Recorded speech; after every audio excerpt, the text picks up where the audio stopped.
Good morning, students. How are you all? Welcome back again to online classes. Today we start our next lecture, chapter number 6, respiration in organisms. Respiration मतलब क्या होता है? श्वसन, सांस लेना. ठीक है. ऑर्गेनिज्म में रेस्पिरेशन प्रोसेस कैसी होती है, सांस कैसे लेते हैं, इसके बारे में हम इस चैप्टर में पढ़ेंगे. One day Bujo was eagerly waiting to meet his grandparents who were coming to the town after a year. He was in a real hurry as he wanted to receive them at the bus stop. He ran fast and reached the bus stop in a few minutes. एक दिन क्या होता है, बूजो के grand parents, उसके दादा दादी गांव से आ रहे होते हैं शहर में काफ़ी टाइम के बाद, आफ्टर अ ईयर, 1 साल के बाद. तो बूजो उनको लेने के लिए जाता है बस स्टॉप पर. He run fast and reach the bus stop in a few minute. वो दौड़ दौड़ के जाता है जिससे कि वो बस स्टॉप पे थोड़े टाइम में पहुंच जाता है. He was breathing rapidly. His grand mother asked him why he was breathing so fast. वो बहुत ज़ोर ज़ोर से सांस ले रहा होता है तो उसकी ग्रैंड मदर पूछती है कि तुम इतने फास्ट फास्ट ब्रीदिंग क्यों कर रहे हो, इतने फास्ट फास्ट सांसें क्यों ले रहे हो. Boojo told her that he come running all the way but the questions got stuck in his mind. बूजो की जो ग्रैंड मदर होती है वो उनसे पूछती है कि तुम इतना तो बूजो बोलता है अपनी ग्रैंड मदर को कि मैं भाग भाग के आया हूँ इसलिए मेरी सांसें इतनी तेज़ी से चल रही है. But the question got stuck in his mind. He wondered by running makes a person breathe faster. The answer to Boojo's question lie in understand why we breathe. Breathing is a part of respiration. Let us learn about the respiration. Boojo बोलता है कि हम सांस क्यों लेते हैं. बूजो का जो क्वेश्चन था उसके माइंड में वो ये था कि हम सांस क्यों लेते हैं या ब्रीथ क्या होती है, why we breathe. Breathing is the part of respiration. तो ब्रीदिंग क्या होता है, रेस्पिरेशन का ही एक पार्ट होता है. Why do we respire. हम क्यों रेस्पायर करते हैं, हम क्यों सांस लेते हैं. In chapter number 2, you learned that all organisms are made up of small microscopic unit called cell. Chapter 2 में हमने पढ़ा है कि जितने भी लिविंग ऑर्गेनिजम्स होते हैं, चाहे वो छोटे हैं बड़े हैं, सभी छोटी छोटी माइक्रोस्कोपिक यूनिट से मिलकर बने होते हैं. That is called cells. A cell is the smallest structure and functional unit of an organism. Each cell of an organism performs certain functions such as nutrition, transport, excretion and reproduction. हर एक cell का जो होती है वो organs बनाती है different time के और सबके अलग अलग फंक्शंस होते हैं जैसे nutrition, transport, excretion and reproduction etcetera. To perform this function the cell need energy. इन सभी फंक्शंस को करने के लिए सेल्स को एनर्जी की ज़रूरत होती है. Even when we are eating, sleeping और रीडिंग वी रिक्वायर एनर्जी. इसके अलावा अगर हम सो रहे होते हैं, खा रहे होते हैं, उसके लिए भी हमें एनर्जी की ज़रूरत होती है, एनर्जी रिक्वायर होती है हमारी बॉडी में. But where does this energy come from. लेकिन ये एनर्जी कहाँ से आती है. Can you say why your parents insist that you should eat regularly. क्यों हमारे पेरेंट्स हमें बार बार बोलते रहते हैं कि हमें प्रॉपरली रेगुलरली खाना खाना चाहिए. The food has stored energy which is release during respiration. जो हम खाना खाते हैं वो एज अ एनर्जी हमारी बॉडी में स्टोर रहता है, जो अगर हम कोई काम करते हैं उस टाइम पे ये एनर्जी रिलीज़ होती है. जैसे हम सांस ले रहे होते हैं तो उस टाइम पे भी हमारी एनर्जी रिलीज़ हो जाती है. Therefore all living organism respire to get energy from food. सभी लिविंग ऑर्गेनिज्म क्यों रेस्पिरेशन करते हैं, ताकि जो फूड उन्होंने लिया उससे उसको एनर्जी मिल सके. वो एनर्जी हम उस टाइम रेस्पायर करते लेते हैं. During breathing we breathe in air. You know that air contains oxygen. जब हम सांस लेते हैं तो हम किस में, एयर की प्रेजेंस में सांस लेते हैं. वो एयर में क्या प्रेजेंट होती है, oxygen. We breathe out air which is rich in carbon dioxide. और जब हम ब्रीद आउट करते हैं, सांस छोड़ते हैं, तो हमारी बॉडी से कौन सी एयर बाहर निकलती है जिसमें ऑक्सीजन प्रेजेंट होती है. जब हम सांस लेते हैं तो हमारी बॉडी में ऑक्सीजन एंटर करती है और जब हम ब्रीद आउट करते हैं, सांस को बाहर छोड़ते हैं, तो हमारी बॉडी से कार्बन डाइऑक्साइड रिलीज होती है. The air we breathe in is transported to all parts of the body and ultimately to each cells. सांस लेने के टाइम पे जब हम सांस लेते हैं तो हमारी बॉडी के हर एक पार्ट्स में, हर एक सेल में ऑक्सीजन की ट्रांसपोर्टेशन होती है, ऑक्सीजन वाली एयर जाती है. Oxygen in the air help in the break down of food. ये ऑक्सीजन क्या करती है, हमारी सेल्स में फूड का ब्रेक डाउन करती है, फूड को छोटे छोटे कंपोनेंट्स में कन्वर्ट कर देती है. The process of breakdown of food in the cell with the release of oxygen is called cellular respiration. Oxygen की हेल्प से जब हमारी बॉडी में फूड का ब्रेकडाउन होता है, फूड टूटता है, एनर्जी रिलीज करता है, that is called cellular respiration. Cellular respiration takes place in the cells of all organism. ये जो सेलुलर रेस्पिरेशन होती है वो हर एक ऑर्गेनिज्म की सेल में होती है. In the cell, the food is broken down into carbon dioxide and water using oxygen. Cell के अंदर जो हमारा फूड होता है ग्लूकोज की फॉर्म में, वो कन्वर्ट होता है कार्बन डाइऑक्साइड और वाटर में. किसका यूज़ करके? ऑक्सीजन का. When breakdown of glucose occurs with the use of oxygen is called aerobic respiration. जब ऑक्सीजन का ग्लूकोज का ब्रेकडाउन ऑक्सीजन की प्रेजेंस में होता है तो उसे हम एरोबिक रेस्पिरेशन बोलते हैं. Food can also be broken down without using oxygen. This is called anaerobic respiration. और जब फूड का ब्रेकडाउन विदाउट ऑक्सीजन होता है that is called anaerobic respiration. Breakdown of food release energy. Food का breakdown क्यों होता है? क्यों फूड छोटे छोटे कंपोनेंट्स में टूटता है? ताकि एनर्जी रिलीज हो सके. Glucose in the presence of oxygen क्या बनाएगा? Carbon dioxide plus water plus energy. ठीक है, ये हमारी एरोबिक रेस्पिरेशन है. नेक्स्ट आता है, you should know that there are some organism such as yeast that can survive in the absence of air. कुछ एक ऑर्गेनिज्म ऐसे होते हैं जो एयर की एब्सेंस में सर्वाइव करते हैं, उन्हें एयर की ज़रूरत नहीं होती है. They are called anaerobes. उनको हम एनारोब्स बोलते हैं क्योंकि एयर की प्रेजेंस में एनारोबिक मतलब विदाउट एयर. ठीक है. They get energy through anaerobic respiration. In the absence of oxygen, glucose break down into alcohol and carbon dioxide. देखो ऑक्सीजन की प्रेजेंस में जब ग्लूकोज कन्वर्ट होगा तो वो कार्बन डाइऑक्साइड वाटर बनाएगा. ठीक है, और एनर्जी रिलीज करेगा. लेकिन ऑक्सीजन की एब्सेंस में जब ग्लूकोज का ब्रेक डाउन होगा तो वो अल्कोहल बनाएगा और कार्बन डाइऑक्साइड. ठीक है, याद रखना. वाटर की जगह क्या बनाएगा एनारोबिक में? अल्कोहल, और ऑक्सीजन की जगह carbon dioxide. Glucose in the absence of oxygen, alcohol plus carbon dioxide and energy. Our muscles can also respire anaerobically, but only for a short time when there is a temporary deficiency of oxygen. हमारी muscles भी जो होती है कई बार क्या करती है? Anaerobically respire होती है, पर वो बहुत थोड़े टाइम के लिए होता है क्योंकि उस टाइम क्या हो जाता है, कई बार हमारी बॉडी में थोड़ी सी ऑक्सीजन की कमी हो जाती है. ठीक है, अगर हमारी बॉडी में अचानक से ऑक्सीजन की कमी हो जाती है उस टाइम हमारी सेल्स जो है वो विदाउट ऑक्सीजन के रेस्पिरेशन करती है. During heavy exercise, fast running, cycling, walking और मैनी हॉर्स और heavy weight lifting, the demand for energy is high.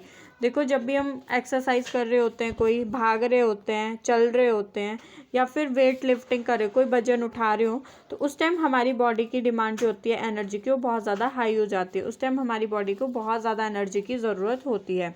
But the supply of oxygen to produce the energy is limited. लेकिन हमारी body में उस time जो oxygen की supply होती है वो बहुत ज़्यादा कम हो जाती है. The anaerobic respiration takes place in the muscle cell to fulfil the demand of energy. उस टाइम पे क्या होता है, हमारी सेल्स एनारोबिक रेस्पिरेशन करेगी मसल सेल और ऑक्सीजन की डिमांड को पूरा करेगी.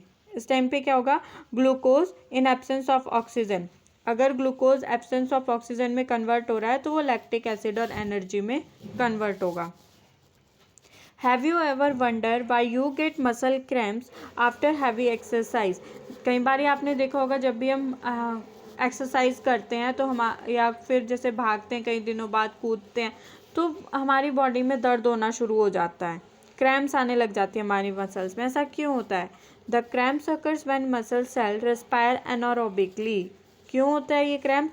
क्योंकि उस टाइम पे हमारी मसल एनारोबिकली रेस्पिरेशन करती है विदाउट ऑक्सीजन के. हमारी बॉडी में ऑक्सीजन की कमी हो जाती है. The partial break down of glucose produce lactic acid. उस टाइम पे क्या होता है, जो ग्लूकोज होता है वो लैक्टिक एसिड प्रोड्यूस करता है. किसकी जगह? वाटर और एनर्जी की जगह पे. The accumulation of lactic acid call muscle cramp. और वही जो लैक्टिक एसिड रिलीज होता है हमारी बॉडी में उस टाइम, वही मसल क्रैम्प, यानी कि जो हमारे को दर्दें होती है मसल्स में वो उसी वजह लैक्टिक एसिड की वजह से होती है. We get relief from cramps after a hot water bath or a massage. और जब हम या तो गर्म पानी से नहाते हैं या फिर मसाज करते हैं तो वो दर्दें ठीक हो जाती है कुछ टाइम के बाद. Can you guess why it is so. क्या आप कभी सोच सकते हो ऐसा क्यों होता है अगर हम गर्म पानी से नहाते हैं या मसाज करते हैं? हॉट वाटर बाथ और massage improve circulation of blood. क्या करता है, जो भी गर्म पानी से अगर नहाते हैं हम तो हमारी जो ब्लड सर्कुलेशन होती है वो सही से हो जाती है। As a result the supply of oxygen to the muscle cell increase, जिसकी वजह से जो ऑक्सीजन की सप्लाई होती है हमारी मसल्स में वो बढ़ जाती है। The increase in the supply of oxygen result in the complete breakdown of lactic acid into carbon dioxide and water, जिसकी वजह से क्या होगा, ऑक्सीजन रिलीज होगी हमारी बॉडी में और जो लैक्टिक एसिड होता है वो कार्बन डाइऑक्साइड और वाटर में कन्वर्ट हो जाता है। नेक्स्ट आता है हमारा ब्रीदिंग। ब्रीदिंग क्या होती है? Close your nostril and mouth tightly and look at a watch. Sorry, आपने अपने नाक को और मुंह को टाइटली बंद कर देना और घड़ी को देखना है। What did you feel after some time? How long were you able to keep both of them closed? क्या आपको उस टाइम फील होगा, कितनी देर तक आप अपना मुंह और अपना नाक बंद करके रख सकते हो? Note down the time for which you could hold your breath. आपने अपना टाइम नोट करना है कि कितनी देर तक आप अपनी सांस को रोक कर रख सकते हो। Breathing means taking in air rich in oxygen and giving out air rich in carbon dioxide with the help of respiratory organ. Breathing क्या होता है? ऑक्सीजन से भरी एयर को अंदर लेना और कार्बन डाइऑक्साइड से भरपूर एयर को बाहर निकालना। मतलब ऑक्सीजन रिच, जिस एयर में ऑक्सीजन प्रेजेंट होगी उसको इनहेल करना और जिसमें कार्बन डाइऑक्साइड प्रेजेंट होगी उसको एक्सहेल करना, that is breathing. Inhaling of oxygen and exhaling of carbon dioxide is known as breathing. The taking out in the air rich in oxygen out into the body is called inhalation. क्या होता है inhalation? Oxygen rich air को body के अंदर लेना। and giving out the air rich in carbon dioxide is known as exhalation. exhalation क्या होता है? कार्बन डाइऑक्साइड रिच एयर को बॉडी से बाहर करना। It is a continuous process which goes on all the time and throughout the life of an organism. ये inhalation और exhalation जो process है ये पूरी लाइफ टाइम चलती है organisms में। The number of time a person breathing in a minute is termed as the breathing rate. एक पर्सन एक मिनट में कितनी बार सांस लेता है, कितनी बार ब्रीथ करता है, that is called breathing rate. During breathing, inhalation and exhalation takes place alternately. A breath means one inhalation plus one exhalation. और breathing rate हम कैसे निकालते हैं? एक inhalation को काउंट करते हैं और एक exhalation को।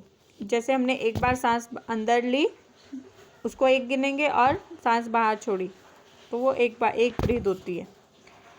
Would you like to find out our breathing rate? Do you want to know whether it is constant or it change according to the requirement of oxygen by the body? अगर देखो हम लोग जानना चाहें कि हमारा breathing rate क्या है, क्या ये एक जैसा रहता है या चेंज होता रहता है बॉडी की रिक्वायरमेंट के अकॉर्डिंग, ठीक है? तो उसके लिए आपके पास ये एक्टिविटी दे रखी है 10.2. Generally we are not aware that we are breathing.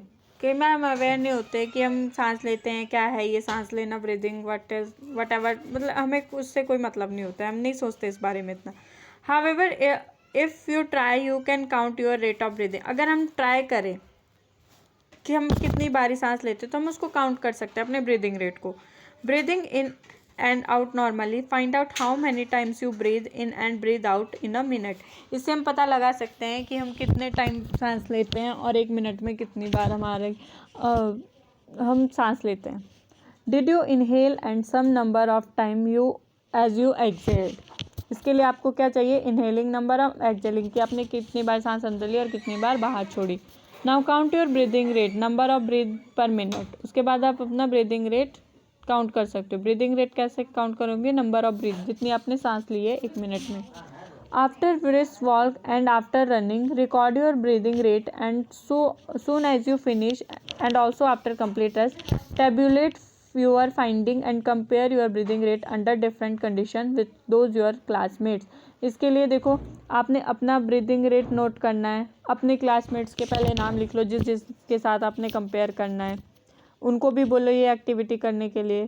फिर देखो after a risk walk for 10 minutes 10 minute तक जब आप चलते हो उसके बाद आपका ब्रीदिंग रेट क्या रहता है, फिर अगर आप 100 मीटर तक दौड़ते हो तब आपका ब्रीदिंग रेट कितना आता है, और जब आप बिल्कुल रेस्ट फॉर्म में सो रहे हो तब कितना आपका ब्रीदिंग रेट आता है, उसको आपने टेबल में नोट करना है। फिर अपने क्लासमेट्स के साथ, आपके फ्रेंड्स ने जो रीडिंग ली है उसके साथ इसको कंपेयर करके देखना है क्या सबका रेट एक जैसा आता है या different. On an average an adult human being at rest breathing in and out 15-18 time in a minute. कोई रेस्ट पर्सन जो होता है, अगर हम रेस्ट फॉर्म में, तो जो हमारा नॉर्मल ब्रीदिंग रेट आता है वो आता है 15 से 18 टाइम पर मिनट। 15 से 18 बार हम उस टाइम सांस लेते हैं per minute. During heavy exercise the breathing rate can increase up to 25 time per minute. और जब हम हैवी एक्सरसाइज कर रहे हैं, दौड़ रहे हैं, तो इससे 25 टाइम ज़्यादा आता है नॉर्मल से। While we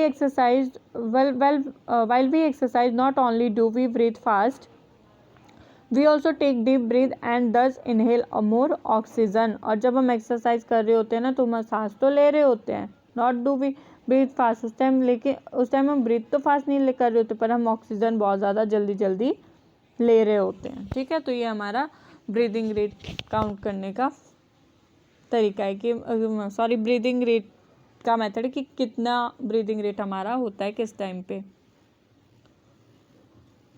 नेक्स्ट आता है हमारा हाउ डू वी ब्रीथ, हम सांस कैसे लेते हैं, इसको हम नेक्स्ट लेक्चर में डिस्कस करेंगे।